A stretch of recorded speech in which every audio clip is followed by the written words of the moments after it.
Isang panibagong umaga ang sa ating pinagpala. Malinaw na isip, buhay at panibagong lakas. Sa maghapong paggawa hanggang sa payapang pagtulog, tanging sambit ng puso, Ama, salamat po. Salamat po. Ibahagi pagpapala sa makakasalamuha, ang pagmamahal ng Diyos na sa atin ay lumikha. At sama-samang sambitin na may galak sa puso, Ama, salamat po. Pasimula ng umaga at damhin ng pagpapala, araw ay gawing payapa na Espiritong Banal ang kasama. May matibay na pag-asa, tayo ay mga pinagpala na tanging sambit ng puso, Ama, salamat po.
sa kaganapan ng mga pangako mo, hanggang maging ganap na kaluwalhatian mo.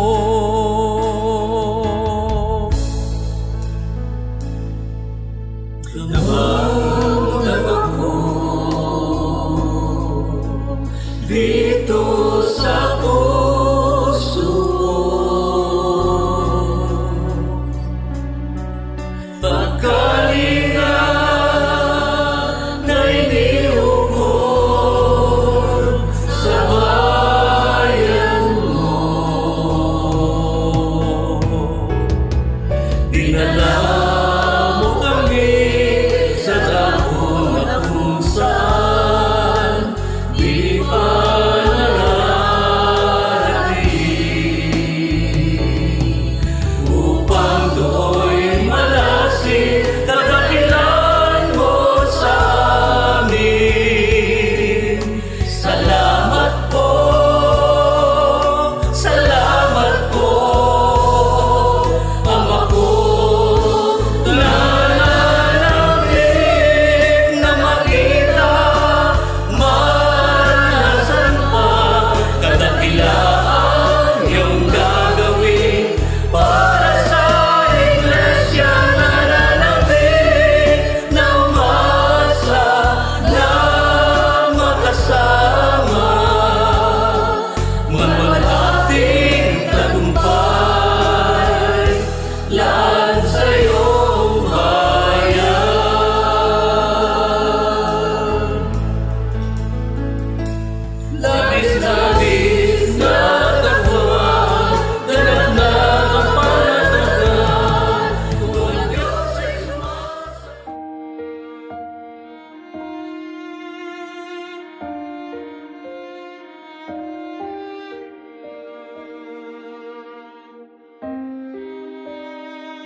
Kapayapaan at mapagpalang araw po sa ating lahat.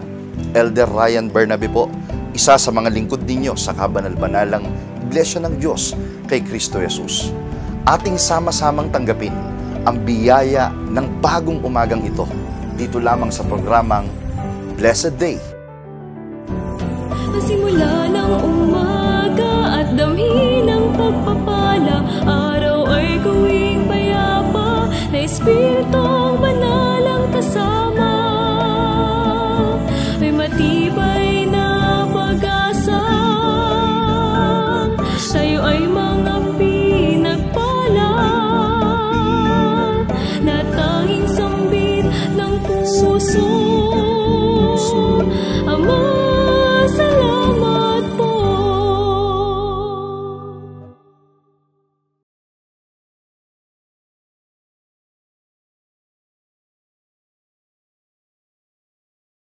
A blessed day to all. Isang pinagpalang araw sa inyong lahat. Ang daily reflection natin sa araw na ito na mula sa aklat na Love Note ay mula sa Psalm chapter 146 verse 6 na ganito ang sinasabi. The Creator of heaven, earth, and sea, and all that is in them, He always keeps His promises. Be happy. Be hopeful. Trust in the Lord God. For one, He is almighty with infinite and eternal power. Nothing is impossible to Him. He can save and protect us. Secondly, He is a faithful God. When He says something, it will happen. He keeps His promises. He honors His words. When He says He loves us, He meant exactly that. He cares for you and me. So be happy. Maging masaya, magtaglay ng pag-asa, magtiwala sa Panginoong Diyos. Unang-una po lagi yan, Siya ay makapangyarihan sa lahat, na may walang hanggan at walang katapusang kalakasan. Walang imposible sa Kanya. Kaya Niya tayong iligtas at protektahan. Pangalawa, Siya ay isang tapat na Diyos. Kapag sinabi Niya ang isang bagay, mangyayari ito. Tinitiyak Niya ang Kanyang mga pangako. Sinasabi Niya na mahal Niya tayo. At iyon ang tunay na ibig sabihin nito. Iniintindi ka Niya at ako. Kaya maging masaya po tayo. At kung meron pong unang-una na dapat nating ikaligaya at ipagpasalamat, ay siya pong mensahe ng awit na pinamagatang Salamat sa iyong pagmamahal. Mula po sa Praise God Band.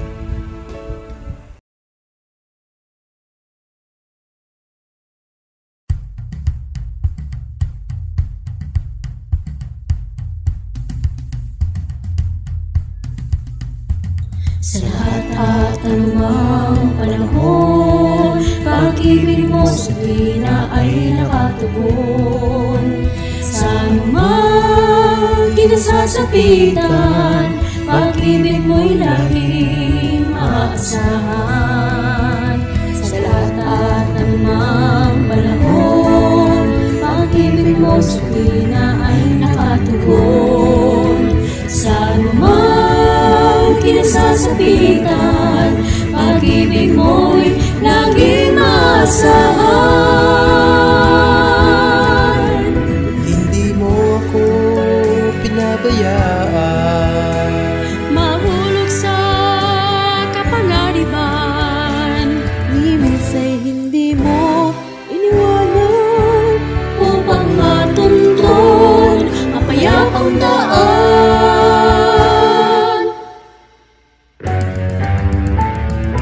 pag-ibig mo, Tapat at dakila, pag-ibig mo, tunay at wagas, pag-ibig mo, walang kaparang.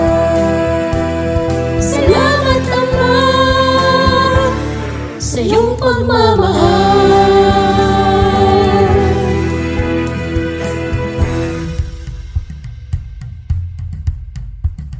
Sa lahat at anumang panahon, pag-ibig mo sa tuwina ay nakatugon.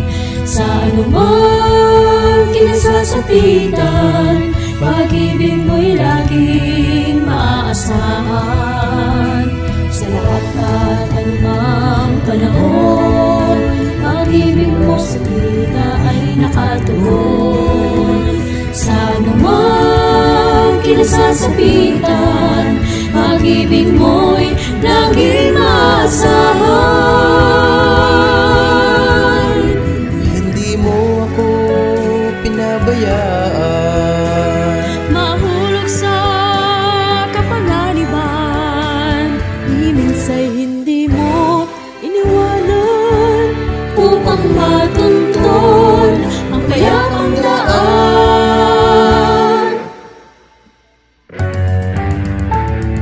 pag-ibig mo, Tapat at dakila, pag-ibig mo, tunay at wagas, pag-ibig mo, walang kaparang. salamat Ama sa iyong pagmamahal. Dahil sa iyong pag-ibig, naging makulay ang paligid. Dahil sa iyong pag-ibig, naging makulay ang paligid.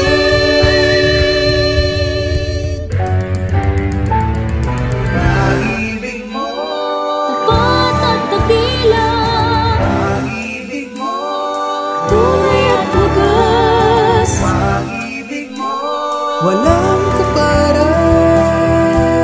salamat Ama sa iyong pagmamahal. Pag-ibig mo, pag-ibig mo, pag-ibig mo,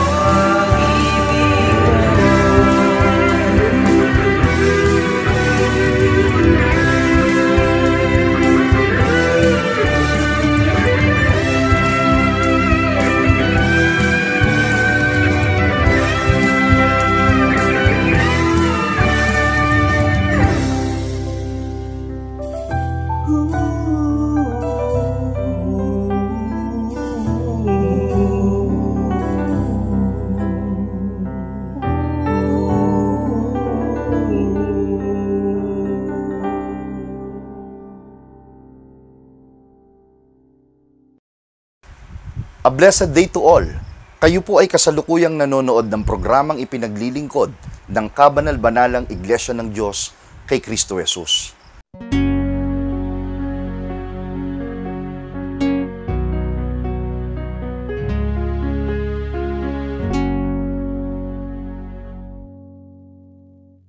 Naalala niyo po ba yung paksa natin nung nakaraang pagtatanghal? Ang paksang Ang Pulubi? May sequel po yon. At handa po ang ating Elder Gem para talakayin. Atin na pong tanggapin ang segment na Gabay ng Pamilyang Kristiyano.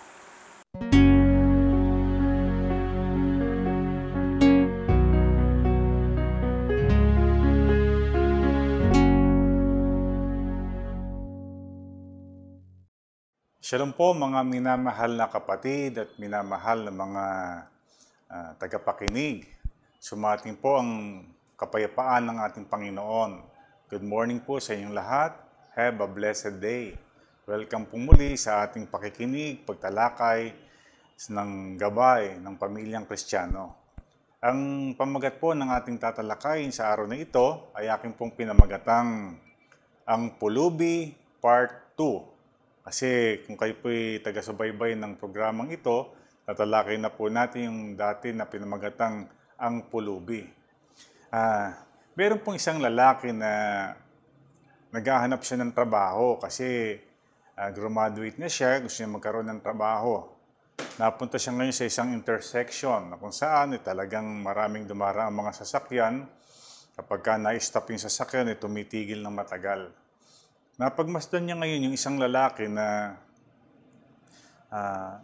kapag naka-stop yung isang direksyon sa intersection, talagang pumupunta siya sa mga kotse, kumakatok sa mga bintana at nanghihingi ng limos.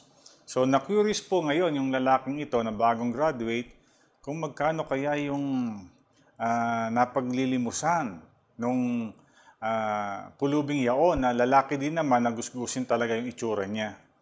Ang oras pong yaon ay mga alas 10 ng umaga. So, na-curious siya kung magkano yung napapalimusan, nalilimos nung lalaking pulubi. So, lumapit siya ngayon matapos na tumabi yung lalaki dahil nag-go na yung mga sasakyan. Tata, sabi nung bagong graduate, ano lang po interesado lang ako, gusto ko pong malaman. Nakakamagkano po ba kayo sa maghapon ng iyong napaglilimusan? Nakita nung pulubi na alas 10 pa lang ng umaga. Ngayong alas 10 ng umaga, alam mo, nakaka 180 pesos na ako. Aba, okay sabi nung bagong graduate. Kaya sabi nung pulubi, meron na akong pang Starbucks, pambili ng coffee macchiato. Kaya siguro pulubi yung taong yaon, kasi pag nagkaroon ng pera, palagi nag-i-Starbucks. Alam niyo po, ang tatalakayin natin ngayon ay yung tinatawag pong frugality. Kasi ayon po sa aking nabasa at narinig sa radyo din naman, marami pong Filipino, 50%, kinukonsider po nila ang kanilang sarili na sila'y poor o mahirap.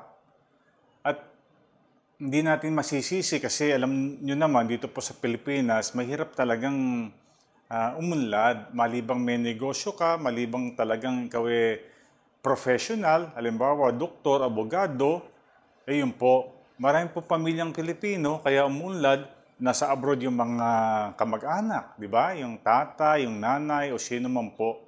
Pero kung dito lang tayo aasa, talagang mahirap pong umunlad, lalo na kung isang tao po, isang regular employee lang. So, tuturuan po tayo, tatalakayin po natin yung tinatawag na frugality. Ano po ba yung frugality? Sa English, ang sabi po, the quality of being economical with money or food. Yung pong pagiging economical sa pera po at maging sa pagkain. Ito po yung being thrifty o pagiging matipid. Pero hindi naman po kuripot kasi iba po yung matipid, iba po yung kuripot.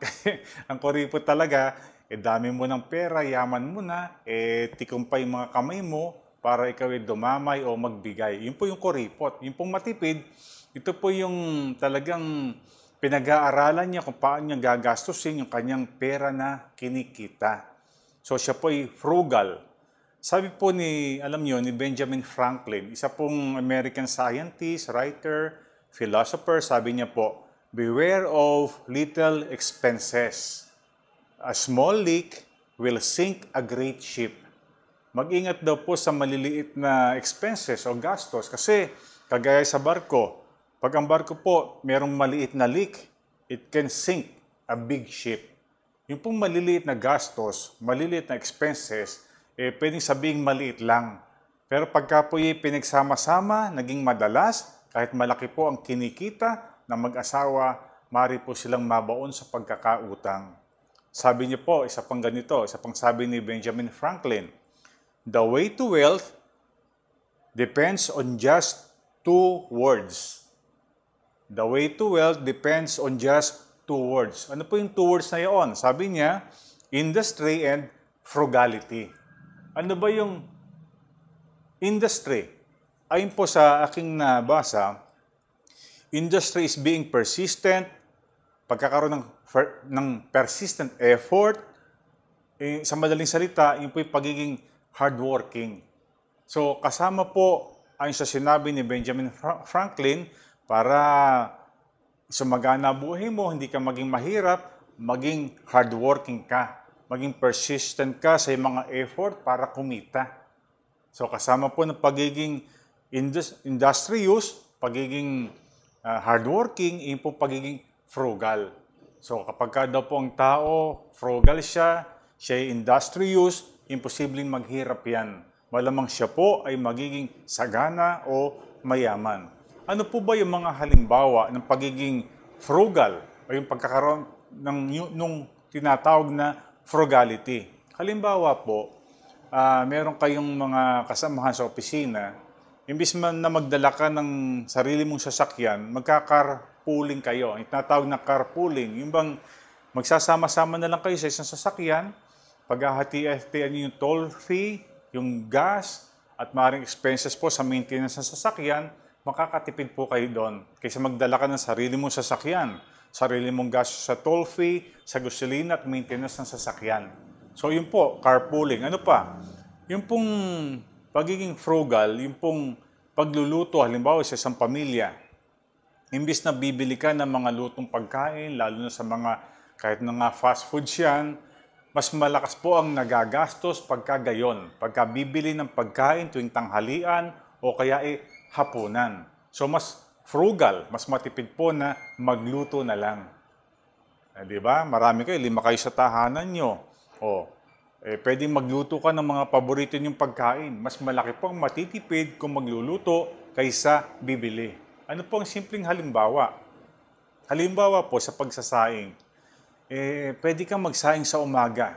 Isang saingan lang. Kung malaki rice cooker mo, damihan mo na para hindi ka na magsasaing sa tanghali at sa hapunan.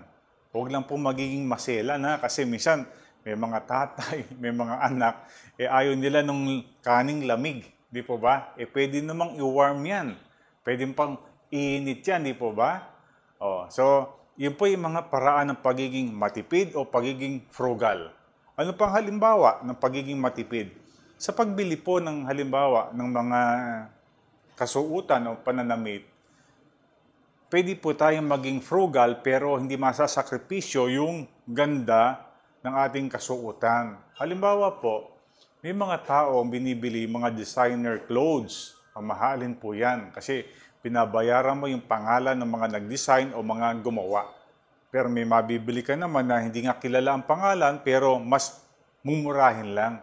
Pag tingnan mo naman yung quality, pareho lang po ng kalidad ng tela at maging ng pagkakatahi.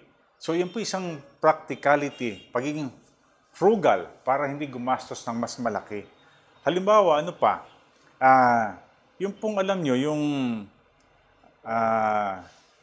may mga sales na nangyayari, di po ba? Sale. Halimbawa sa mga supermarket, halimbawa po sa mga malls. Yung iba, inaabangan talaga yung sale kasi laki ng mga discounts, di po ba? Sa lahat, sa pagkain, sa pananamit. So kahit maskip yan, maraming tao, aabangan niya talaga. Kasi kailangan niyang bumili ng damit So gusto niyang mabili sa mas mababang halaga, magtitiis.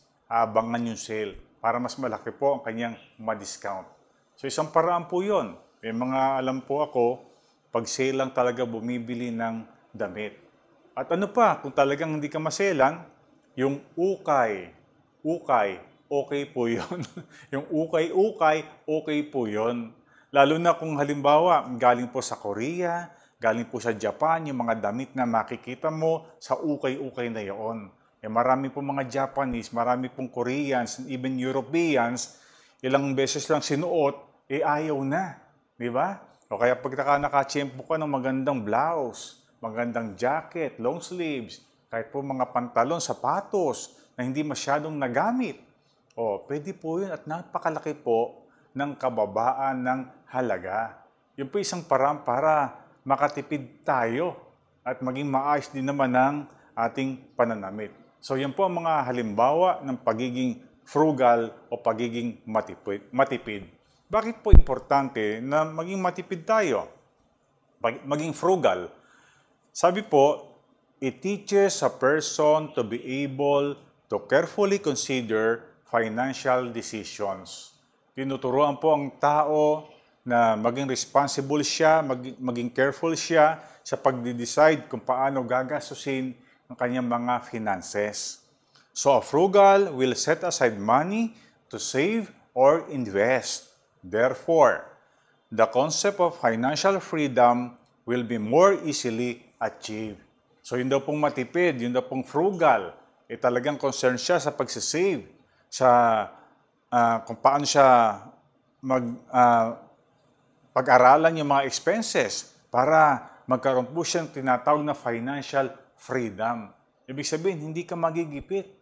Kasi pagka nag-save ka talaga, halimbawa for an appliance, sa isang kagamitan sa bahay, o nag-save ka, hindi mo utangin yan sa installment, o meron kang financial freedom, hindi ka mababaon na monthly, may dapat kang bayaran kasi nag-save ka muna bago mibili ng isang appliance. So yun po isang halimbawa ng idinudulot na mabuti ng pagsasave, ng pagiging frugal. Hindi yung katulad ng pulubi na nakwento natin, di ba?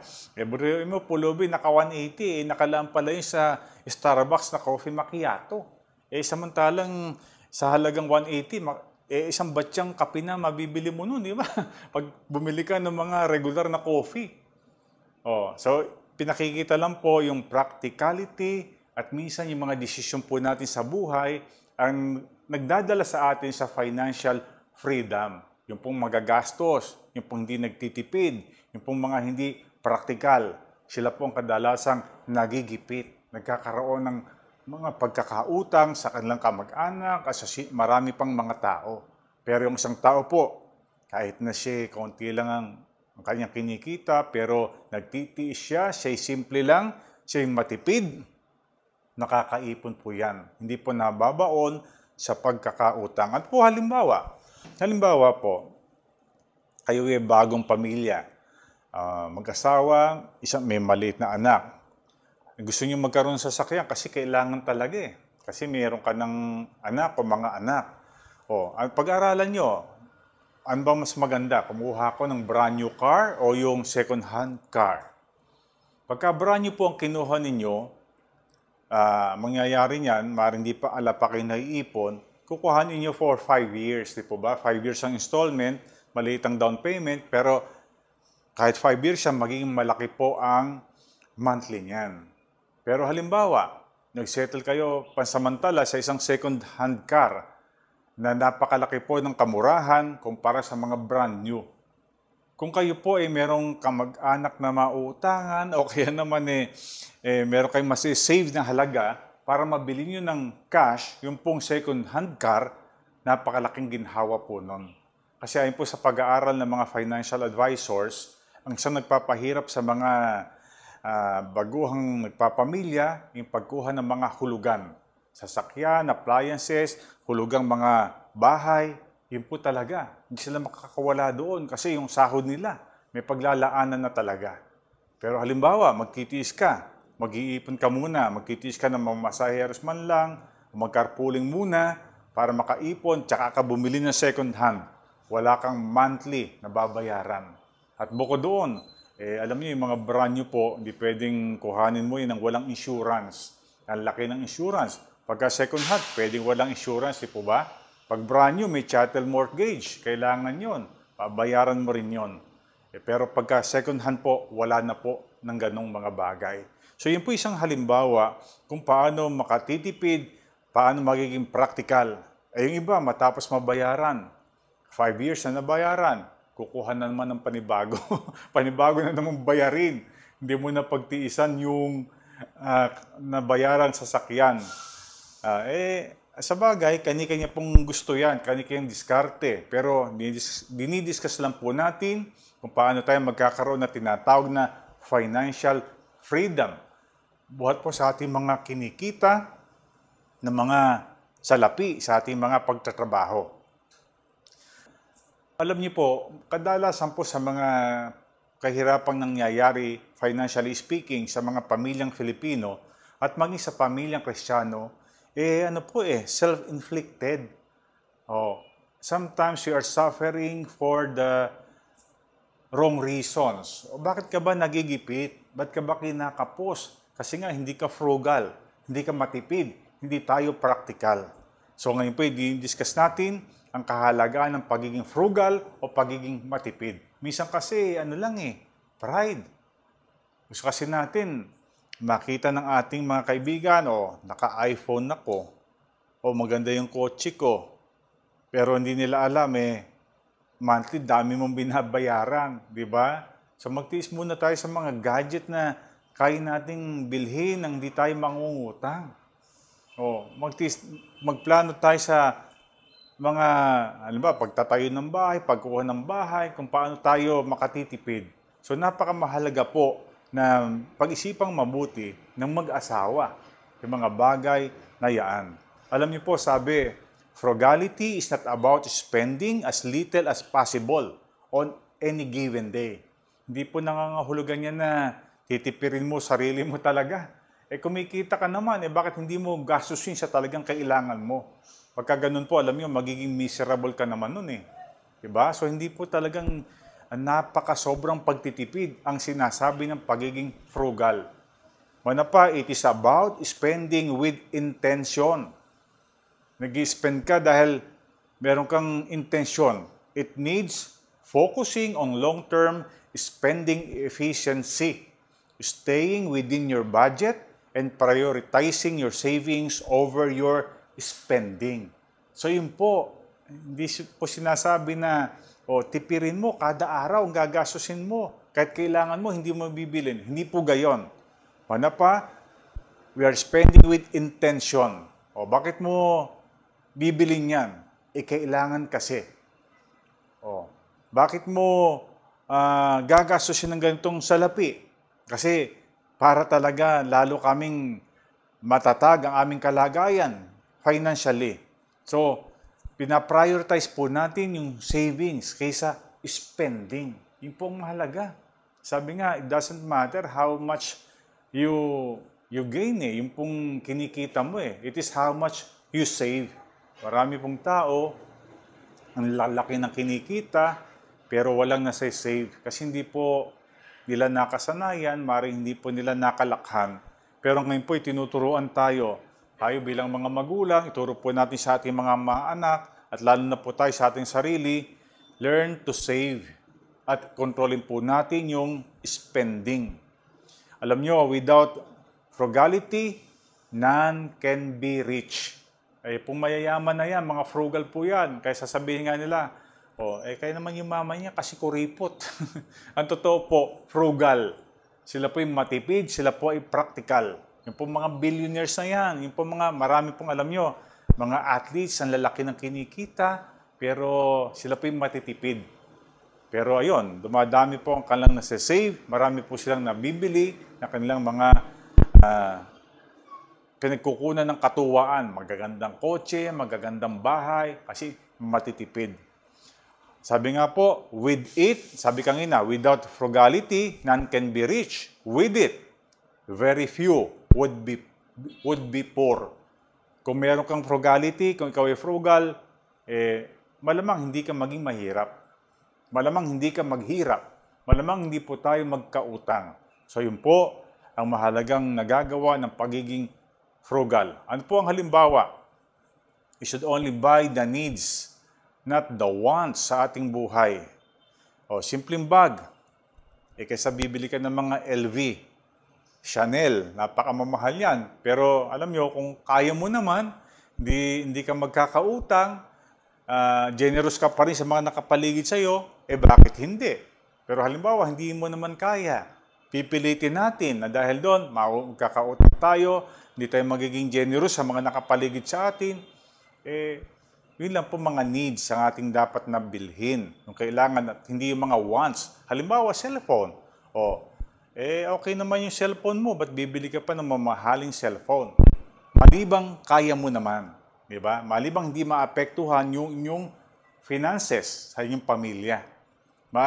Malibang hindi madideprive, di ba? Minsan nadideprive yung health nadideprive yung family. Dahil lang sa luho ng isang nanay, ng isang tatay, ng isang anak.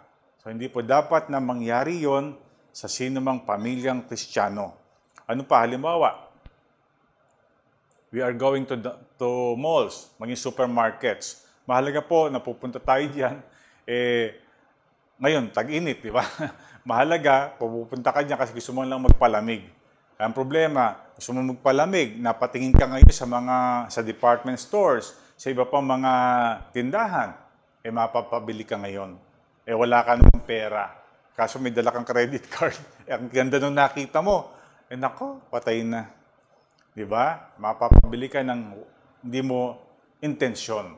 So, pag nagpunta sa mall, pag nagpunta sa supermarket, dapat meron kang lista na dapat mo talagang bilhin. At hindi ka dapat sumobra doon.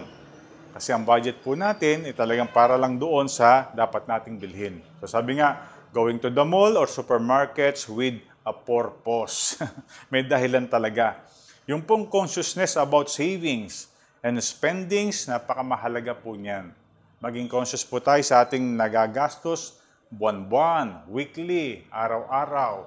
Maging conscious din po tayo, magkaroon tayo ng effort na makapag-save kahit maliit, weekly, monthly, para po sa ating future, para po sa iba pang mga bagay na tunay nating kailangan. At pag-aralan po natin yung tinatawag na delayed gratification.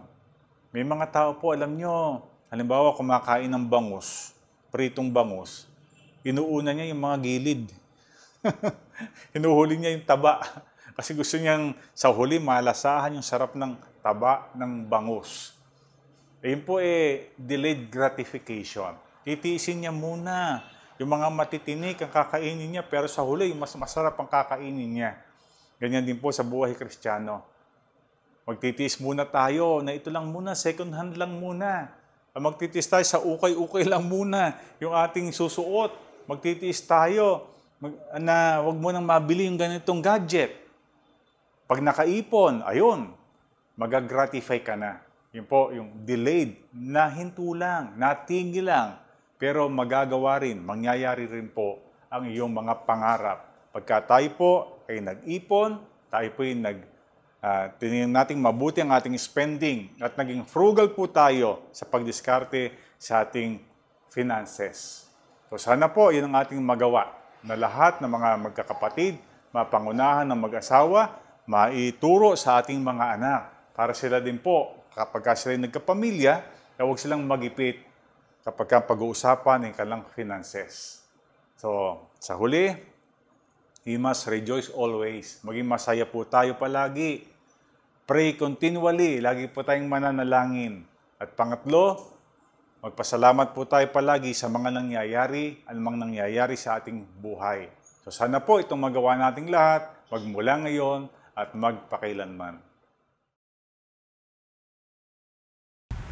Maraming salamat po sa patuloy ninyong pagtangkilik sa programang Blessed Day.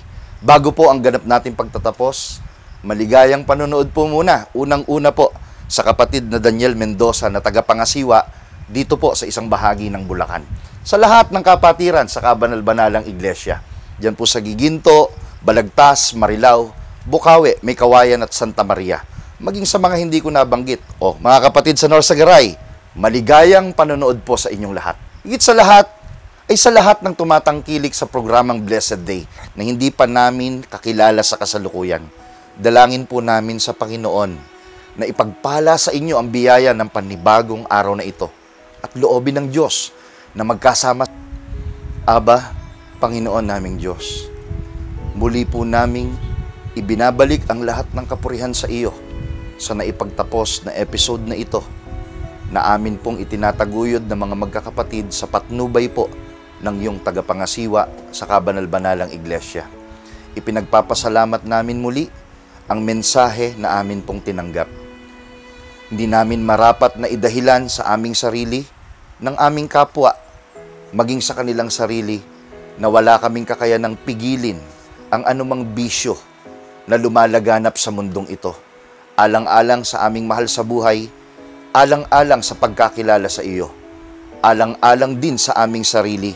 Sana po makita namin ang kahalagahan at napakalaking tulong ng mga pagtuturong nagmumula sa iyong kabanal-banalang iglesia upang mapaglabanan namin ng anumang bisyo na amin pong mga nakasanayan. Sumasampalataya kami, Ama, sa pagtataguyod, sa panunood ng kapatiran at ng kanilang mga kaibigan. Dadami pa ang mga taong makikinabang ng biyaya na nagmumula sa iyo. Sumasampalataya na ang aming dalangin na nagkakaisa ay muli mong tinatanggap at tatanggapin din namin ang pagpapala mula sa iyo. Sa ngalan mo lamang, Kristo Jesus, na aming tagapagligtas. Maraming salamat po sa inyong pagtangkilik sa palatuntunang ito ng Kabanal-Banalang Iglesia ng Diyos kay Kristo Jesus. Kung nais po ninyong mapanood ng iba pa naming programa, mag-subscribe sa ating YouTube channel na The Most Holy Church at bisitahin ang aming Facebook fanpage na MHC Media. Upang lubos po ninyong makilala ang Kabanal-Banalang Iglesia ng Diyos kay Kristo Jesus, bisitahin ang ating official website na www.mostholychurch.com. Para naman po sa inyong katanungan, prayer request, o libreng Bible study sa inyong tahanan, i-post lamang ang kahilingan sa comment section ng programang ito. Maaari din po kayong tumawag o mag-text sa mga sumusunod na numero. Sa Smart o Talk and Text, 0909-555-5009. Sa Globe o TM, 0926-383-0454. Sa Dito SIM, 0991-419-2027. At sa landline, 8255-6949 o 8553-0946. Maraming salamat po.